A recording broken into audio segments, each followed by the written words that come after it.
Օրինակ ես ունեմ իմ սահմանները, որ չեմ անի նենց բան, որը որ ինձ համար հարգի չի, որ ես հավաքեմ մեծ դիտումներ։ Ես երբեք ոչ բուլինգ եմ ենթարկում նման մարդկանց, ոչ ասում եմ լավ եք անում, վատ եք անում, այսքան ժամանակ չի եղել, ասենք ինչ որ մեկ վիդեո տեսնեմ, որ ինձ դա դուր չի գալիս, ու ինչ որ մեկնաբանություն գրեմ, ուղղակի անցնում գնում եմ։ Այսքան ժամանակ չի եղել մի բան, որ լինի ձևական, խաղ, ինչ կա իմ կյանքում, ես դա ներկայացրել եմ։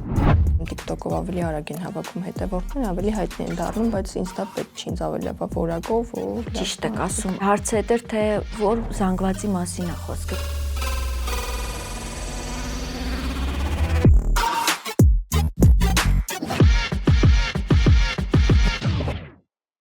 Այսօր խոսելու ենք մի էջի մասին, որտեղ կյանքն իրական է։ Սիրող մայրիկ, ստեղծագործող Սոնա Ավետիսյանի հետ։ Եթերում թոփ թեմաներն են, ես Դիանա Գաբրելյանը։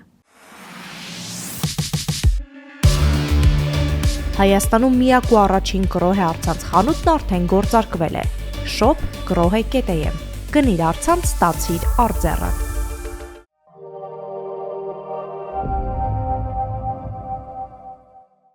Սոնա ջան, դուք ինչպես արեցիք, որ ձեզ սկսեցին հետևել, ինչպես ստացվեց, ինչու որոշեցիք։ Մտադրված ոչինչ չի եղել։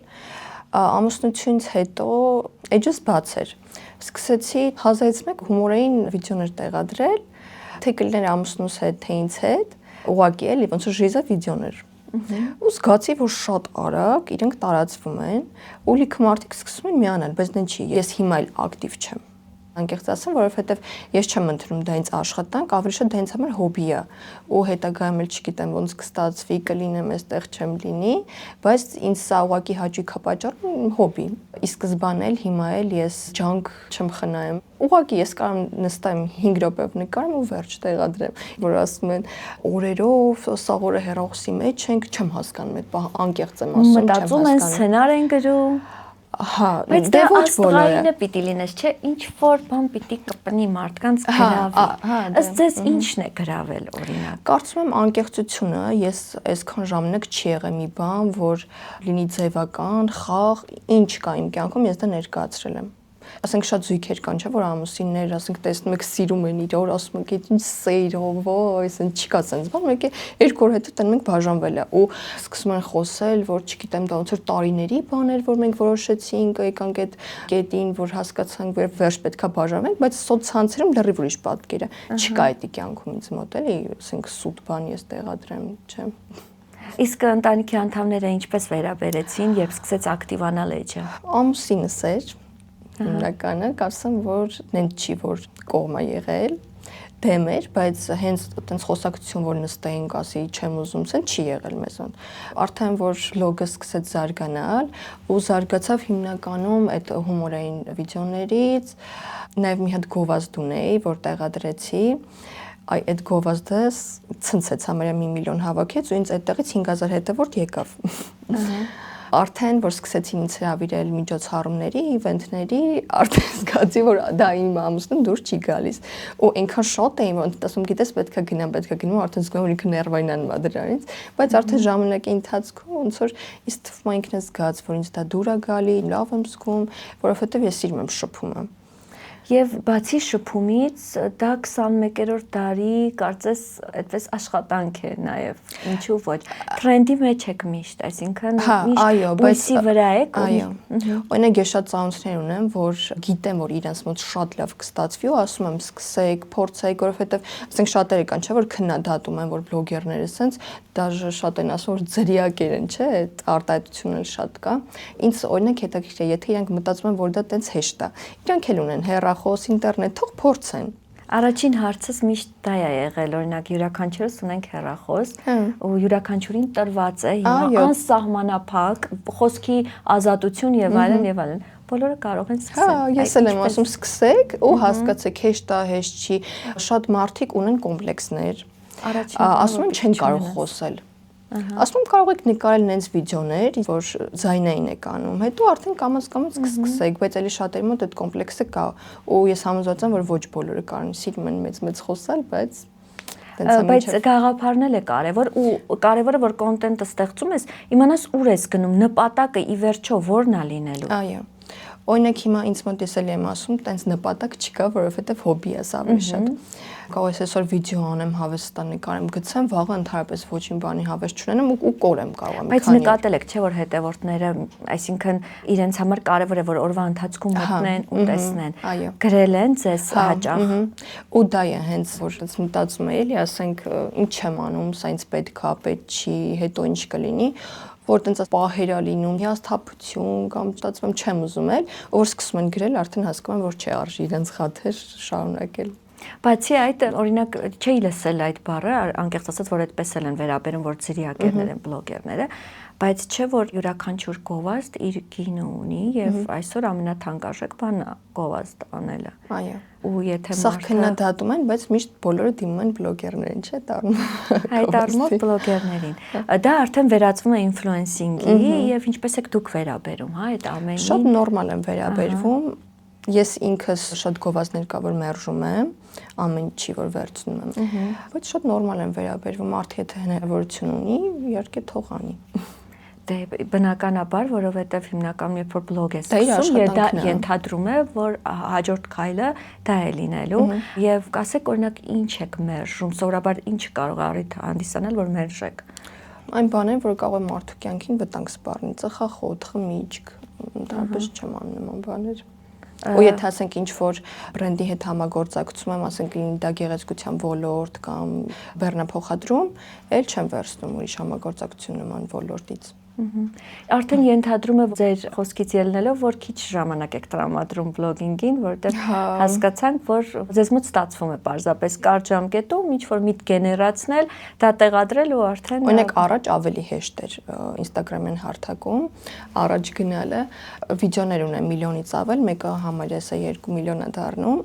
5 րոպե չի տևել այդ վիդեոն նկարել, մոնտաժել ու գցելը։ Ուղղակի sense գցել եմ արագ տնից դուրս եմ եկել, գնացել եմ գործել, եկել հոպ եկել տեսել եմ միլիոն ավել։ Բայց այն վիդեոները, որի վրա ավելի շատ ենք աշխատում, ավելի խորացած, որ մտածում ենք, ոյ լավ գնա, բան, այ այդ վիդեոները արդեն մարդիկ հիմա չեն սիրում դետալիզացված ինչ-որ բաներ, սիրում են անմիջականությունը, այն ինչ-որ քո ընտանիքում է կատարում, քանի որ մերոնք սիրում են մտնել մարդկանց տուն, տանն էլ ինչ լինում է, բայց դուք դա էլ չեք ցուցադրում, այսինքն ձեր մոտ սահման կա ու կարողանում եք դա պահել, եղել է, որ փորձել են հասկանալ ավելին տեսնել կամ գրել են։ Հա, իհարկե։ Ու կարող են հենց հարցեր տան, որ կյանքում դա ընդհանրապես չի հետաքրքրել, իրենց է հետաքրքրել։ Հա։ Ցույց չեմ ուզում այդ հարցերը հնչեցնեմ, բայց էլի աբսուրդ ժանրից է։ Բնականաբար ձեզ մոտ հեյթերները չկան, ну կարծում եմ չկան։ Օրինակ որ նստում սկսում ենք խոսել տենց բլոգեր ընկերուներով, ով որ ասենք ասում են ինձ էս են գրում, գիտեք չէ, այս վիդեոյից տակ էս են գրում, ասում գիտեք չէ, եղեք ես ընդհանրապես չունեմ հեյթեր, լուրջ եմ ասում, չունեմ։ Ընդհանրապես մի վիդեո է եղել մեր հարսանիքից, աղունակներ թրցնելու, դա ես չեմ էլի գցել, հենց այդ նկարող խումբն է գցել, ու այդ վիդեոյի տակ էին գրել, բայց ես էլի վատ չէի զգում, կարծում ծիծաղում էի ուղղակի, որովհետև էլի եմ ասում 1000 մարդ, 1000 կարծիք, 1000 բնավորություն։ Ու շատ նորմալ է եւ կարան գրել լավը եւ վատով ասել, որ պետք է հենց բոլորը սիրեն։ Սոնա ջան, իսկ մասնագիտությամբ շատ երկար sense պատմություն ունի։ Ի սկզբանե որոշել էի, որ ես պետքա դառնամ պարուհի։ 2.5 տարեկանում պապիկս բոլորից թաքուն ինձ տանում է ընդունում Սոֆի Դևոյանի բարի ստուդիա եւ ծնունդիս օրը ընտանիքից հայտնում է, որ Սոնան գնում է բարի, իմ պապիկի երազանքներ դա։ Ես եղել եմ առաջի թոռը Եվ առաջին աղջիկը, միակ աղջիկը ընտանիքում, դե պատկերացրեք ինչ երես են տվել, ինձ համար չէ բառ չկար, ու եթե ես լսում էի չէ բառը, ոնց որ աշխարհը փուլ գար, բայց դա մի հատ կինո էր ուղղակի, էլի։ Սոֆի Դևոյանում արդեն ապարելուց ընդունվեցի անսամբլ, այնտեղ լիքը փառատոներ, մրցույթներ, որից հետո արդեն որոշել էի, որ պետք է ընդունվեմ մանկավարժական բարի գծով ու գնացի ընդունվեցի Բերդ բարային անսամբլ արդեն ու միաժամանակ էի գնում եւ Սոֆի եւ այնտեղ չի կարողam դուրս գալ շատ էի կապնված կես տարի չանցած ընկեր Բորիսը կանչում է ինձ ասում է Սոնա քեզ տանում եմ անսամբլ Արին Բերդ ու այդ ժամանակ չեք պատկերացնի հետս ինչ եղավ sense նայում եմ մի հատ կետի սարած ու ընկնում է նույն օրը նույն ժամը Սոֆի Դևոյանի հետ ու sense մտածում եմ ասում մամա ջան ախր ես ուզում եմ գնամ մանկավարժական պետք է sense ոնց որ աճեմ գնամ բայց չեմ էլ ուզում Սոֆի Դևոյանից դուրս գամ մարդիկ երազում են մեկ տեղում լինել ձեզ մոտ Անսպասել էր ինձ համար, որտեղ շատ աղջիկներ կային, որ ապարում էին տարիներով ու չէին տարել, էլի անսամբլ։ Ու ասենց որ նայում էին մի կետի վրա, ասենց ասում են, ոյ պետքա դուրս գամ այդ ժամանակ ընկեր Սոֆան ասեց, «Սում, բայց ոնց որ տխրեցիր»։ Ասում եմ, հա, ճիշտն ասած, չգիտեի ինչ ասել այդ ժամանակ։ Ու ասեց կարողա ընկերուդ համար ես նեղվել, որ ընկերուդ չենք տանում, ասացի, հա, ասես դա ընկերուդ էլ կասես, քո հետ կգա։ Այդ ժամանակ ուրախացա, գնացի ասեցի, ու սկսեցին գնալ, արդեն գնացի Սոֆի Տևանից դուրս եկա, երեխաներին հաջողություն արեցի, շոտ էի կապնված, դե փոքրուց 2.5 տարեկան որ բոլորս իրար հետ, արդեն էլի Բերթում ապարելուց, հիմնական դպրոցը ավարտելուց, ոնց որ ընտրություն եղավ կամ ավագ դպրոց կամ Պարվեստի քոլեջ։ Հենց ինքը կոնսերվատորիային կպած է կողքը ու ճիշտ ասած ուզում էի շատ գնայի ավագ դպրոց իմ ընկերների հետ, էլի որովհետև կապված էի, բայց շատ շնորհակալ եմ մայրիկիս եւ հայրիկիս, որ չթողեցին։ Ու ասեցին, եթե դու ուզում ես բարով շարունակես, սա շատ լավ հնարավորություն է ու ասեմ, որ եւի եղել է կյանքիս ամենալավ տարիները, շատ դաժան էր, որ եկել եմ տուն ու լացում էի, ոյ տնես ընդունվել եմ թե չէ, տնես ընդունվել եմ թե չէ, որտեղ պետքա բոլորին են իրար հասակի, ինչ որ ժամանակ այդտեղ 1 ամիս թե 2 ամիս մենք գնացինք, այդտեղ ապարում էինք, որ իրենք տեսնեն ով ինչ հնարավորություններ ունի, որ չեմ գնում անունս կորթում, ոյ երջանկություն էր իմ համար, որտեղ անկեղծ եմ ասում, ամեն մեկը չի կարող այդտեղ ընդունվի, եթե մարդիկ կան, որ այդտեղ սովորում են, ասեմ, որ վայել եք այդ տարիները, ինչքան էր իրոք շատ խիստ է եղել, չեք պատկերացնելի խոսքերով, չեմ էլ ուզում ասեմ ինչով ենք անցել, որ կողակային ասեմ վաղը 2 կիլոնի հարես, թե չես բայց կհանենք քեզ։ Ու այնտեղի կրթությունն էլ որ առավոտյան գնում էինք, նոր գիշերը հոգնած sense գալիս ընկնում քնում։ Շատ մեծ գիտելիքներ են տվել, երաժշտական գրականություն, արվեստի պատմություն, բալետի պատմություն, բայց արդեն 3-րդ կուրսում հասկացա, որ չեմ ուզում ոչ մանկավարժական տամ, ոչ թատերական, որովհետև քոլեջի գիտելիքը այդտեղ ով սովորում է կհասկանա, որ ուրիշ է ու այդտեղից դուրս քեզ ավել գիտելիք ոչ միտեղ չեն տալու, կամ է պետք է գնա երկրից դուրս, որն էլ հաստատ չեն թողի մերոնք։ Ու մի տարի էլ չեղավ, որ սկսեցի պարապել ու ընդունվեցի պետական համալսարան քարտեզագրություն ու կադաստրային բաժին։ Լրիվ sense տարբերի ուրիշ։ Այդ ընթացքում բակալավրի ժամանակ աշխատում էի մի քանի տեղ, վաճառքի մենեջեր էի, զարգացման կենտրոնում էի աշխատում երեխաների հետ, քանի որ շատ եմ սիրում երեխաներին, մի ուրիշ աշխարհն էր իմ համար, ունեի իմ բիզնեսը, կորեական կոսմետիկայի ծախում ու շատ արագ վաճառվեց այդ ամեն ինչ, այդ պարտիան առաջինը որ բերեցի, դրա հետ զուգահեռ գնում էի ավտովարման դասերի, այդ ժամանակ արդեն հասկանում էի մեծերին, որովհետև գալիս էի տուն, պարկում էի ժամը 9:30, 10 չկար, նույնիսկ չէի կարողանում հեռախոսի մեջ մտնել ու քնում էի միանգամից, բայց սպառվում էի։ Հա, ահավոր ձևի։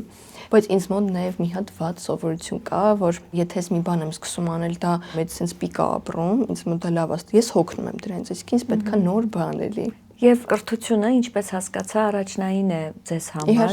որովհետև որքանով հա բլոգինգով զբաղվում են եւ այլն, բայց կան նաեւ կարճ ժամկետ, հա, մասնագիտություններ կամ այդ պահին տրենդի մեջ եղող կան մնայուն արժեքներ, որը կրթությունն է։ Իհարկե պետք է ունենալ դիպլոմ, չնայած ես էլի եմ ասում, որ դիպլոմը ոչ մի բան չի փոխում, կարևորը մարդը ունենա ամենակարևորը քթիցակ եւ մի քիչ լինի շուստրի։ Նույնիսկ այդ խելացին, որ ասում են, դա էլ այդքան չի օգնում։ Ինչու է, չէ, ասենք, որ նայում ենք, մեր դասանում կան երեխաներ լավ սովորող, կարմիր դիպլոմով ավարտած, բայց նայում ենք, չեմ ուզում էլի վիրավորեմ, բայց ինչ որ կետի բարձր չեն հասնում, չէ։ Այո։ Պիտի հասկանաս վիճակը, բայց այն մարդիկ, ովքեր որ սովորել են 4-ով, 5-ով, 6-ով, դե մեր ժամանակ մինչև 10 բալ են եղել, էլ 5 չի եղել։ Իրանք որ նայում ենք բիզնեսներ ունեն, այս երկրից այն երկիր են գնում, ինչի, որովհետև իրանք մտածում են ինչպես գումար աշխատեն։ Դա նաև գիտեք սերունդից է գալիս։ Նոր սերունդը արդեն ավելի ինքնավստահ, համարձակ ու հենց դպրոցական տարիքից փորձում է գումար վաստակել։ Այն ժամանակ մեր սերունդի շրջանում մեզ երևի այդպես չեն մեծացրել կամ որ ամեն ինչ չեմ ասի ամեն ինչ ունեցել ես, բայց սահմանափակվել ես դրանով, չես մտածել, որ դպրոցական տարիքից կարող ես օրինակ բիզնես ստեղծել, ինչու ոչ։ Եվ դուք էլ տեսեք փոքր բիզնես եք ունեցել եւ ներկրել եք այն ամենը, ինչ որ գտել եք, որ ես մի բան էլ մոռացա ասեմ, հիմա էլ սովորում եմ դիմահարդարում։ Ճիշտ ասած դեռ շուտ էի ուզում, երբ որ ընդունվեցի համալսարան առաջի կուրս, այդ ժամանակ զուգահեռ ուզում էի սովորել, բայց ինչ-ինչ հանգամանքով չստացվեց։ Իսկ հիմա ցենց ոնց որ վերջնական որոշեցի, որ պետքա գնամ։ Ու էլի եմ ասում, որ բլոգինգ ինձ համար եկամտի աղբյուր ես չեմ համարում, աշխատանք ավելի շատ հոբի է։ ու փորձում եմ հասկանամ ես որտեղ ինձ ավելի լավ կզգամ ու հասկանում եմ, որ ինձ դա շատ է դուր գալիս, որ մարդկանց գեղեցկությունը այլ ավելի եմ ընդգծում։ Հաճախ եք պարում, չեք ուզում խմբակ բացել, բարի։ Ունեմ դիպլոմ, 3 դիպլոմ ունեմ։ Կարող եմ բացել, բայց չեմ ուզում, որովհետև քոլեջում սովորելուց մեզ մոտ այդ դիսցիպլինան, հավասարությունը չկա մարդ, որ ասենք Պարիզ թեթև հետ մնար կամ բան, ասենք որ նայեք սա հավասար։ Ու չեմ ուզում ոչ մեկի վիրավորեմ, բայց հիմա որ նայում եմ խմբակներին, Պարի խմբերին, այդ պրոֆեսիոնալիզմը չկա։ Ու քանի որ երեխաներ են լինելու, ես չեմ կարող այդ ամեն ինչ տեսնել։ Իմ սպասումները արդարացվի, կարծում եմ ներվերս չի դիմանա։ Այսօր PR-ով են ընտրում պարային խումբը, որտեղ հաճախի երեխան, նույն երգեցողությունը էլի PR-ի միջոցով, էլի Instagram-ի միջոցով են ընտրում։ Մի քիչ օրինակ դրա հետ ես համաձայն չեմ, երբ որ Instagram-յան էջին են խաբվում մարդիկ ու ինչ որ տենդենսների, թրենդերի, բայց դասականը կարծում եմ, երբ որ անսամբլում ես պարում, հետո նոր տեղափոխվում ես այլ ոճի մեջ, կարծում եմ դա ավելի ճիշտ է, չէ՞, որովհետեւ օրինակ անկեղծ ասեմ, շատ եմ կարոտել բեմը, որովհետեւ ասենց կոպիտ ասած մենք ապրում ենք բեմի վրա, բայց չեմ պատկերացնում ոնց կլինի։ Իսկ պատկերացնում եք, որ կամուսնանաք, այսինքն կարիերան որպես այդպեսին չեք շարունակի շրջագայություններով աշխարհով մեկ եւ այլն, որովհետեւ ենթադրում է, որ այդպես կլիներ։ Բայց իրականում sense մտածում եմ, ասում եմ, որ ընկեր ունենամ, ընկերս դեմ լինի, որ ես սպարեմ դե մեր հիմիկվա տղաները, չէ՞ մտածելակերպը մի քիչ։ Ով ոնց որ թե ճիշտ որոշում կայացրեցի։ Ճիշտն ասած, որ ասեմ փոշմանել եմ, որ դուրս եմ եկել չեմ շարունակել, չէ։ Միանշանակ եթե ուզեմ կարող եմ բացել խմբակը, շարունակել էլի անսամբլներում, կարոտել եմ բեմը, բայց դեռ երևի չէ։ Սոնա ջան, օրինակ ասացիք, որ ընդունվել եք երջանիկ պահեր դա ձեզ համար, առհասարակ երջանիկ պահերը ձեզ շատ են լինում եւ ինչ է երջանկությունը ինքնին։ Իրականում ես ինձ համարում եմ երջանիկ մարդ, որովհետև չկա այս կյանքում մի բան, անկեղծ որ ես տխրեմ կամ ինչ-որ նեգատիվ բաներ պատճառի, ինձ միշտ ծնողներս փորձել են ամեն ինչ անել ինձ համար, նույնը ամուսինս ընտանիքը։ Դուք չքնաղ դուստր ունեք ու ինքն եք շարունակի, չէ՞, ինձ թվում է պարով անպայման։ Ինքը սաղորը պարում եմ, ասեմ ավելին, երևի 7 ամսե կաներ, ես ընդհանրապես մուլտիկներ, տելևիզոր, հեռախոս չեմ միացնում իրան, ու ոնց որ դե հեռուստացույցը անջատած ինքը դիմաց նստած գորգի վրա խաղում է, եկավ sense ձգվելով կանգնեց, պուլտը վերցրեց, ոնց որ մաստեր լինեն 100 տարվա, մի անգամից տարավ մատը միացրեց կարմիր կոճակին, մտավ YouTube, երգ միացրեց ու սկսեց պարել։ Ասես նայում եմ, ասում եմ, հիմիկվա երեխեք, ես ինչ են անում, որ չեմ ասում։ Ինքը սաղորը, ուրեմն sense գալիս է հատկապես ամուսնուս պապային որ տենում է, գնում է գիրկը ու sense համասում է պարենք։ Գիտի որ երաշտություն կդնի, կսկսեն իրար հետ պարել։ Ինքը ինձ սկզբան էլ, էլի որ ասել են մայրությունը շատ դժվար է, չէ։ Ես եւ ամուսինս ուզում ենք լիքը բալիկներ ունենանք, երկի աստված առաջ, ինչքան կկամենա։